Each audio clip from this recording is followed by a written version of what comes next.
the diplomatic standoff over Syria is deepening. In a moment, we'll speak to our correspondent, Kimberly Halkett, in Washington. We have Mike Hanna in Cairo, where the Arab League is meeting. Over in London, Rory Challenge is there, and he has the UK's reaction to possible intervention. And Fred Weir is standing by in Moscow for more on the Russian position. But first to the United Nations, and our diplomatic editor, James Bays, is there. James, reports that Western powers, in fact, have told the Syrian opposition to expect a strike within days. What are you hearing?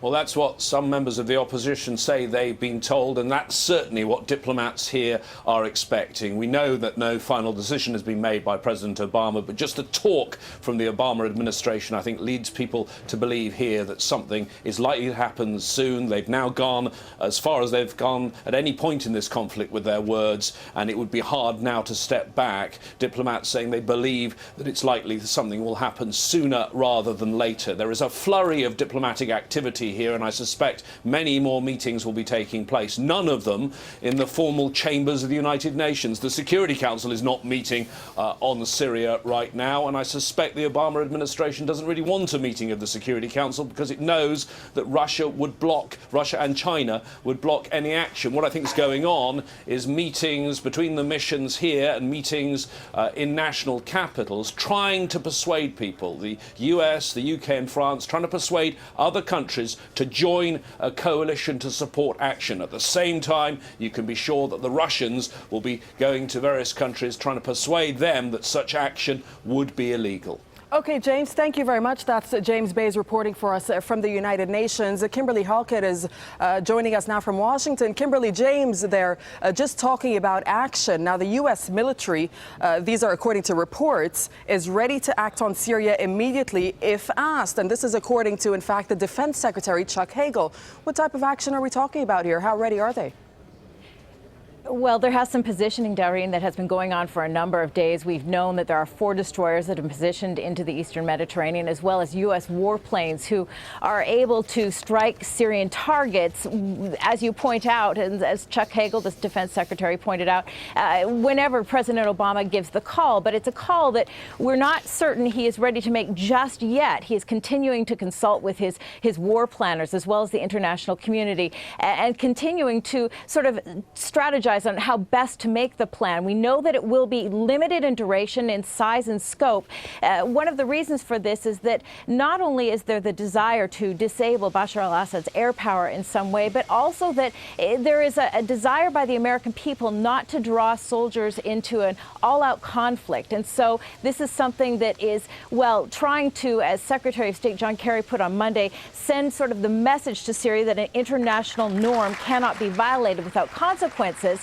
At the same time, it is something that needs to play domestically and satisfy the American people, that the U.S. soldiers are not being drawn into a long conflict that does not have the support of the ordinary American people. So this is something that the president is still trying to really make a delicate balance, trying to find that right balance, and that is one that we are told that he's continuing to consult with, and a decision will be made in very imminently. But we are told that he will lay out his argument to the American people before any strikes are fired.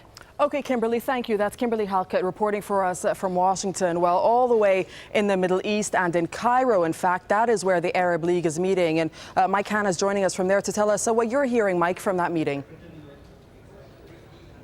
Well, it's a meeting at ambassadors level, and very clear there are divisions within the 22-member league. We understand that while the bulk of members are blaming Syria for this chemical attack, the Syrian government, there are a number of the members who say that there must be an international investigation before outright condemnation can be delivered. So anybody looking for a united front from the Arab League likely to be disappointed. The question of whether or not to support military intervention, it is believed, has not even come up for discussion within the meeting so far. Okay, Mike, thank you very much. That's Mike Hanna reporting for us from Cairo on what the Arab League's position is. And Fred Weir is joining us now out of Moscow. Fred, Russia speaking out strongly against any possible military intervention or strike. Yes, well, the Russians have got themselves in a bit of a corner because they are not the former Soviet Union. They cannot, offer serious or credible threats of counterforce, they can really, and they have said very clearly that they will do nothing actively to prevent or to try to block Western military action in Syria. So what's left to them is to stand by and make their arguments, their rather passionate appeals to world public opinion, pointing out, as you said, that without an enabling resolution from the Security Council, any military intervention in Syria would be illegal under international law. They have argued that any application of Western military force in that very, very delicate, multi-sided civil war that you kind of have in Syria will probably just spread, this combustible mix around the region further.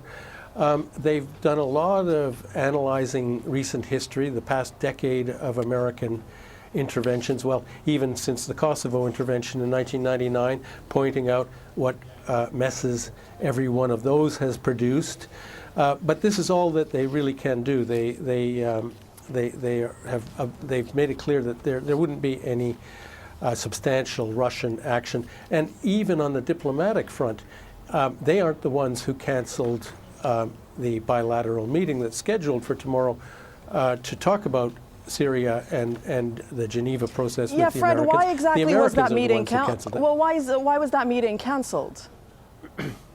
Well, the United States said it's because they're engaged in consultative actions about the alleged chemical attack in Damascus last week. But it's clearly a message that the diplomatic efforts are off the front burner for now, at least. I think it's clearly a sign also to the Russians that the United States is probably displeased with the stance that they are taking.